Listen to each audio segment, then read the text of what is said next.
Non, je trouve que c'est une très belle sortie du ministre des Affaires étrangères, Diop. Parce que simplement, l'ancienne école de la diplomatie, je pense qu'elle est caduque, parce que toute cette élégance à laquelle on fait allusion, c'est face à des gens qui vous respectent. C'est là il faut d'abord l'acter. Ensuite, le système des Nations Unies sur lequel aujourd'hui on est en train de s'adosser. Mais c'est un système qui a été mis en place en 1945. Donc aujourd'hui, de 1945 à aujourd'hui, quel est le timing, quel est le parcours qui a été fait par les Nations Unies pour les intérêts de qui? Donc à un moment donné, il faut que les États africains, mon frère a bien rappelé qu'on n'est pas seulement à 3 États, on est à 54, pour ne pas dire 54 plus 1. Alors, donc si on est dans la logique qu'on est dans la logique de la souveraineté, la logique veut qu'on parte vers une souveraineté économique, monétaire, financière et forcément une souveraineté politique. Et cela est important de le souligner à nos partenaires pour qu'on change de paradigme. Il s'agit d'aller vers une alternative. Parce que vous ne pouvez pas continuer à courber l'échine depuis 1960 pour penser qu'en faisant cette réelle politique, en continuant toujours à faire le mendiant et à trembler devant ces grandes institutions qui vous respecteront. C'est hors de question. Ce n'est pas possible. On est resté pendant très longtemps dans ce paradigme et on a compris que ça ne nous donne aucun résultat. Donc il va falloir qu'on change le logiciel. Alors aujourd'hui, réfléchir à comment on peut avoir des solutions alternatives ne peut pas être un crime. Si nous sommes dans la logique de dire que nous négocions par rapport à nos partenaires, nul n'est sans oublier qu'à un moment donné, nous avons cherché à acheter des armes. L'argent du Boeing était pratiquement acquis et qu'on nous a refusé cet équipement militaire. À quelle fin? Vous appelez ça de la collaboration? Vous appelez ça le respect de l'autre?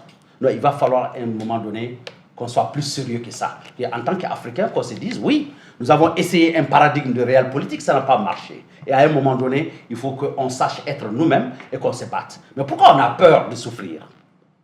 Aujourd'hui, quand ils parlent des ressources européennes, mais ce n'est pas tombé du ciel, là. C'est du travail. Pourquoi on a peur de travailler? Pourquoi on a peur de se mettre à la tâche? Il faut y aller. L'or, quand ils parlent de l'or de ces 3 pays, mais pourquoi on est obligé de vendre l'or entre nous? Est-ce qu'on va vivre en vase clos pour que le Mali vende l'or au Burkina ou que le Burkina vende l'or au Mali? Non, c'est capitalisable. Donc si on est en déficit d'intelligence économique, il faut qu'on puisse le dire. Ça, il y a des difficultés pour les pays africains de pouvoir trouver un modèle économique viable pour la relance de l'économie. Alors, quand vous prenez nos différentes populations, il y a des besoins essentiels qui sont au niveau de l'agriculture, de l'élevage et la pêche aujourd'hui, qui sont occupés par plus de 70 à 80% de notre population. Et tout ce que vous êtes en train de dire en termes d'aide internationale, mais ça entretient en réalité qui? Vous n'avez que la sphère de l'élite qui est entretenue par le budget. Et chaque fois, on prend l'or, on prend tout ce qu'on a comme ressources, on dit pour récompléter le budget. Mais le budget, c'est quoi en réalité? Ce n'est pas de l'économie. C'est juste le complément nécessaire au fonctionnement de l'État. Donc, est-ce qu'on va ramener un État à manier chaque année pendant plus de 30 ans pour juste dire on fait un récapitulatif pour juste boucler un budget pour aller à quel niveau?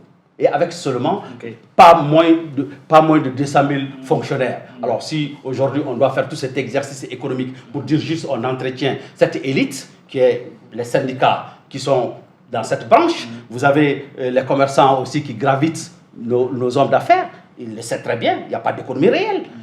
Aujourd'hui quand tu coupes la manne de l'État, mais tous ces commerçants, en grande partie, seront en difficulté. Donc ça veut dire qu'on n'a pas encore créé les bases d'une réelle économie. On est dans l'artificiel, on est dans le superficiel. Donc si c'est ce que nous voulons pour notre pays, pour dire que nous allons continuer à faire de la mendicité avec effectivement les institutions de Bretton Woods et en faisant de la mendicité avec tous les leviers du système des Nations Unies, le PAM, le PNUD et tous ces éléments qui semblent être là pour nous développer mais qui jouent exactement le contraire de cet effet, je dis à un moment donné, il faut se réveiller. Il faut oser rêver, il faut oser se battre.